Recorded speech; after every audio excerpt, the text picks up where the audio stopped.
So there's a really interesting piece in the Wall Street Journal. One of my favorite writers there now, every Tuesday, is Walter Russell Mead. He writes a piece called The Three Stages of Trump's Foreign Policy, and where he points out that Trump has been getting a lot of flack from the what we'll call the establishment for destroying all their fun liberal globalist ideas, but he hasn't started the process of rebuilding yet. And we're going to see whether this is actually creative destruction, because in order to have creative destruction, you actually have to create stuff. So Trump is clearing away a lot of dross, but will he be able to put things together? And our friend Jenna Ellis has already an objection to something that is happening in the new trade deal that he is negotiating with Canada. You know Jenna Ellis, you know and love Jenna Ellis, as do we all, the director of the Dobson Policy Center, a contributor to the Daily Wire and the Washington Examiner and the Federalist.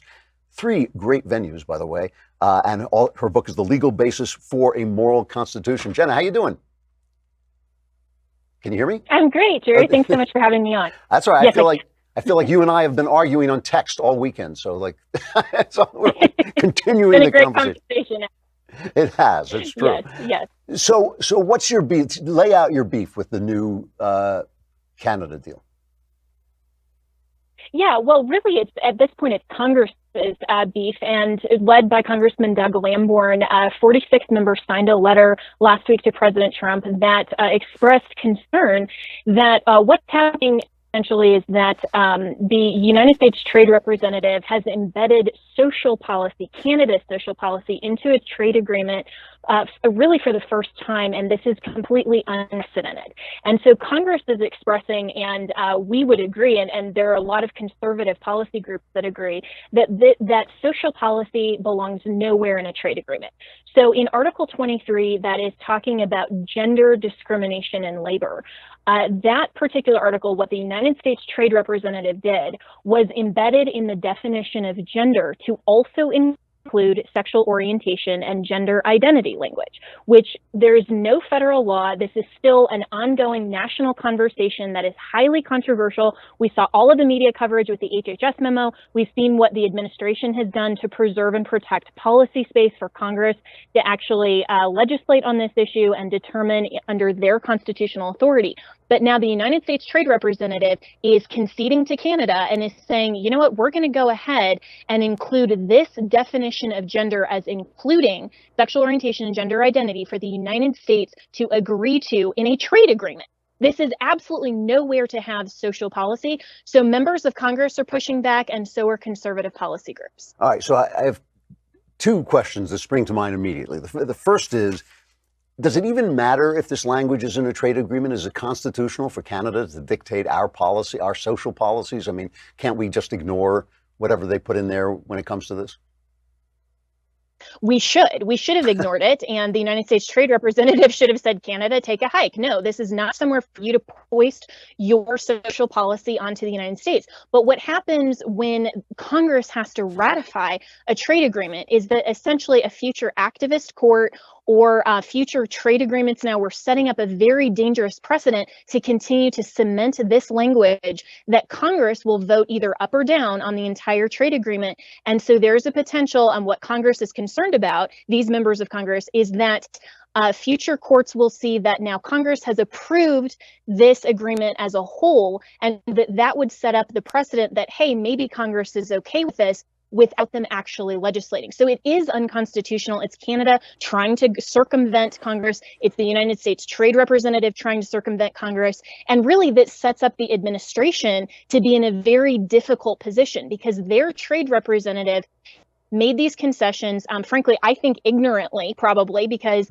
Canada wanted something even bigger. That's been reported. And so they thought they were just minimizing the language. And now the administration is in the position of, do we remove this and, and maybe have Canada push back on us, or do we keep it in there and have Congress potentially vote down the entire trade agreement, as this letter suggests, and that we would urge Congress to do is to vote down, because this language has absolutely no business in a trade agreement. But also, Drew, what's really important is this shows why the administration has to make sure They are getting people in these offices that know what they're doing, that know the constitutionality of these issues, and make sure they're preserving the policy space and are not circumventing Congress. I mean, this is what Mead was talking about. He was saying it is yet to be shown that while he's been very fair to Trump, and that while Trump is clearing away, stupid stuff like the Iran deal and the Paris climate deal, it's also going to be very difficult to form a new relationships with Iran. What are we going to do about the Middle East? And these are the things that have yet to be shown that the Trump administration can do. Now, these rules that Canada has inserted into this, they basically affect whom? Anybody who's dealing with Canada through us? Is that basically who would be affected by them? Yeah, it would affect the trade agreement and our compliance with the trade agreement. And it may affect, and it likely will affect, future trade agreements, because anyone in Europe then who's dealing with the United States is saying, hey, you gave this definition to Canada. You allowed the insertion of gender being defined as including what's called SOGI language, or sexual orientation, gender identity language. And so we want you to continue to do that. It also further cements two executive orders that came from the Obama era, where Obama unilaterally inserted this type of language and sexual orientation, gender identity language, when Congress, again, has not created law.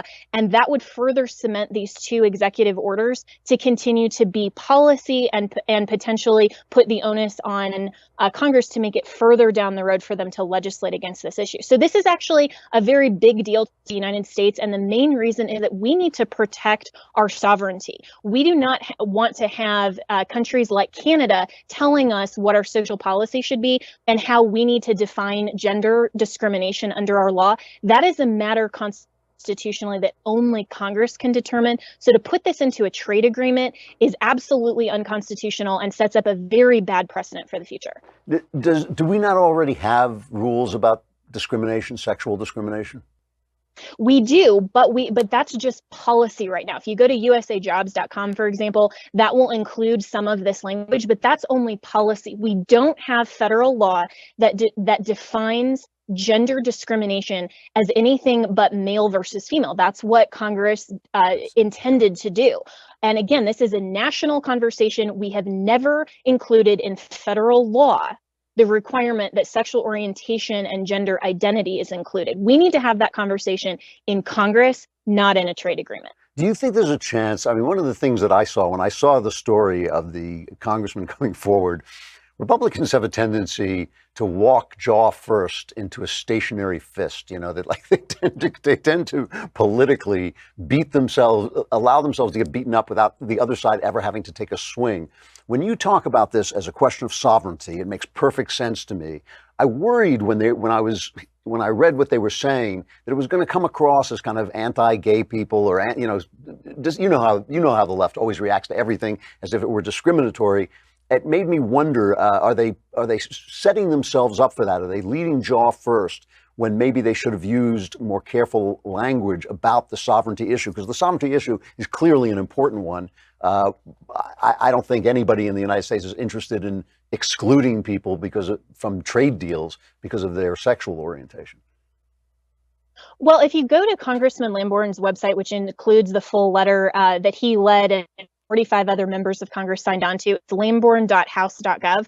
But he released a statement regarding the letter, Congressman Lamborn, that said it's insulting to our sovereignty to submit to social policies in a trade agreement, and goes on to say Congress has refused to accept this. If you go to his Facebook page and you see the outrage from a lot of people who aren't really well versed in this issue, they do think that. They do think that this is just anti-LGBT. But what this really is a question of sovereignty, and we need to have this conversation in Congress, because if Congress wants to legislate certain protections for LGBT members, that should not just rationally come under gender-based law. And so, it would be the same thing as defining gender, which is an immutable biological characteristic that HHS has now recognized. There's a letter from the Attorney General's office last year that talked about this. We shouldn't be including that in the definition of gender. That needs to be a separate conversation, how we as the United States are prepared to move forward in dealing with that issue. But again, it belongs nowhere in a trade agreement, and it absolutely does not belong in the bureaucratic offices of the executive government to undermine Congress. It's a classic left-wing bait and switch. This is what they do with the Supreme Court all the time, is they get things that might sound sympathetic to people, but in fact, they break the very system or abuse the very system that's there to protect our rights. So they throw away our sovereignty and say, oh, but look at the poor gay people, or they throw away our right to make law and say, look at the poor gay people, or look at the poor pregnant woman who needs an abortion. And that's using our kind of compassion and sympathy for people in trouble. They take away our actual rights in our systems. It's an amazing tactic, and amazing how often it works. I don't think it would work as well as it does if the press weren't so entirely on board. Absolutely. And I think that, if the U.S. trade representative were seeking to define this in any other way outside the scope of Congress, we would still have the same issue. And we would still have the same objection to say that definitions of law, matters of law that have not been determined by Congress, belong nowhere in a trade agreement. But like you said, Drew, just because people are sympathetic to that type of language, they're willing to sell out future sovereignty and our separation of powers, why we elect our senators and representatives to go to Washington, and we have governance to be able to say we're voting you out if you go outside the margins of the Constitution. And so if we concede on one issue and we say, oh, that's fine just because we happen to like this issue, if we like an activist court, for example, just because they're willing to side with us on one policy issue, then that sets up a very dangerous precedent. And what if the LGBT community doesn't like what a future trade agreement looks like? They're going to have the same objections. That's why conservatism is conserving and protecting not only our national sovereignty, but the rule of law and the separation of powers. Such a good, I have to give them credit. It's a great trick. They keep using it. It keeps working. Let's see if it works this time. Jenna, it's great to see you. We'll continue our argument on the air next time about libertarianism. I hope you have a wonderful Thanksgiving. That sounds good. All right. Thanks so much, Drew. And I would also just urge everyone, contact your congressman, tell them you want them to preserve our national sovereignty on this. And thanks so much, Drew. Really appreciate it. It's great to see you. Thanks.